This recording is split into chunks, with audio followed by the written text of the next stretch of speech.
முத்துவேல் கருணாநிதி ஸ்டாலின் என்னும் நான் தமிழ்நாடு முதலமைச்சராக மு.க. ஸ்டாலின் பொறுப்பேற்ற பின்னர் அவர் தலைமையிலான அரசு மாநிலத்தின் பொருளாதாரத்தை உயர்த்தும் வகையில் தொழில்துறை வளர்ச்சிக்காக பல்வேறு நடவடிக்கைகளை மேற்கொண்டு வருகிறது. குறிப்பாக 2030ஆம் ஆண்டிற்குள் மாநிலத்தின் பொருளாதார மதிப்பை $1 டிரில்லியன் உயர்த்த வேண்டும் என இலக்கு நிர்ணயிக்கப்பட்டு அதற்காக பல்வேறு தொழில்துறை திட்டங்கள் நிறைவேற்றப்பட்டு வருகின்றன. அதன் ஒரு பகுதியாக Dubai, Abu Dhabi, Singapore, Japan, Spain உள்ளிட்ட பல்வேறு நாடுகளுக்கும் முதலமைச்சர் மு.க. ஸ்டாலின் சென்று முதலீட்டாளர்களை சந்தித்து தமிழ்நாட்டில் முதலீடு செய்ய வரும்படி அழைப்பு விடுத்தார். இதன் தொடர்ச்சியாக உலக நாடுகளின் முன்னணி நிறுவனங்களை சந்தித்து சர்வதேச அளவில் தமிழ்நாட்டிற்கு முதலீட்டை கொண்டு வரும் வண்ணம் முதலமைச்சர் மு.க. ஸ்டாலின் அமெரிக்கா செல்கிறார். கிட்டத்தட்ட 17 நாட்கள் அரசுமுறை பயணம் மேற்கொள்ள உள்ள முதலமைச்சருக்கு அமெரிக்க வாழ் தமிழர்களால் பிரம்மாண்டமான வரவேற்பு அளிக்கப்பட உள்ளது. 28ஆம் தேதி சான் பிரான்சிஸ்கோ செல்லும் முதலமைச்சர் அங்கு நடைபெறும் இன்வெஸ்டர் கான்க்ளேவ் முதலீட்டாளர்கள் மாநாட்டில் உரை நிகழ்த்தி உலகின் முன்னணி நிறுவனங்களின் பிரதிநிதிகளை சந்தித்து பேசுகிறார். பின்னர் செப்டம்பர் 2ஆம் தேதி சான் பிரான்சிஸ்கோவில் இருந்து சிகாகோ செல்லும் முதலமைச்சர் மு.க. ஸ்டாலின் 10 நாட்கள் அங்கேயே தங்கி பல்வேறு முக்கிய நிறுவனங்களின் சிஇஓக்கள் மற்றும் தலைவர்களை சந்தித்து தமிழ்நாட்டில் முதலீடு செய்ய அழைப்பு விடுக்கிறார்.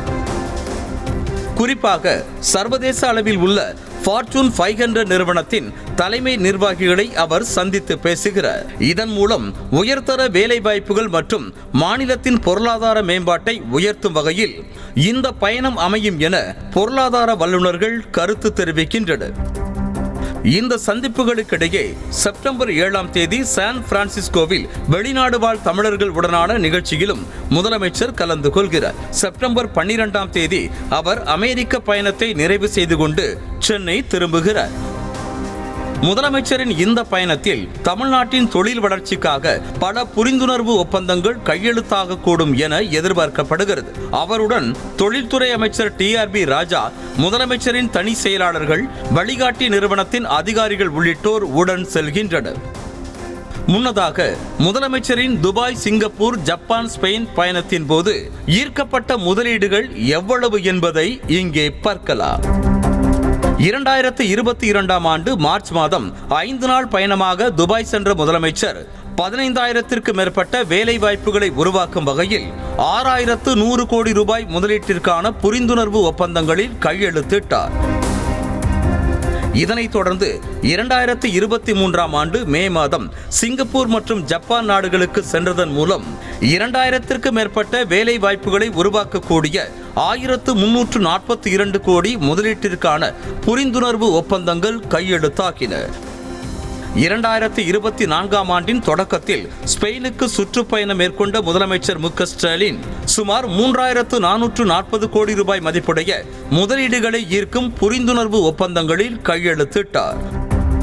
குறிப்பாக ஹபாக்லைட் நிறுவனம் 2,500 கோடி ரூபாய் மதிப்பீட்டிலும், எடிபாக் நிறுவனம் 540 கோடி ரூபாய் மதிப்பீட்டிலும், ரோகா நிறுவனம் 400 கோடி ரூபாய் மதிப்பீட்டிலும் தமிழ்நாட்டில் முதலீடு செய்வதற்கான ஒப்பந்தங்களில் கையெழுத்திட்டார்.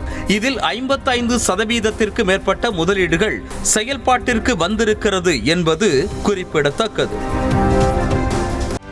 செய்திகளை உடனுக்குடனும் துல்லியமாகவும் தெரிந்து கொள்ள சப்ஸ்கிரைப் பண்ணுங்க.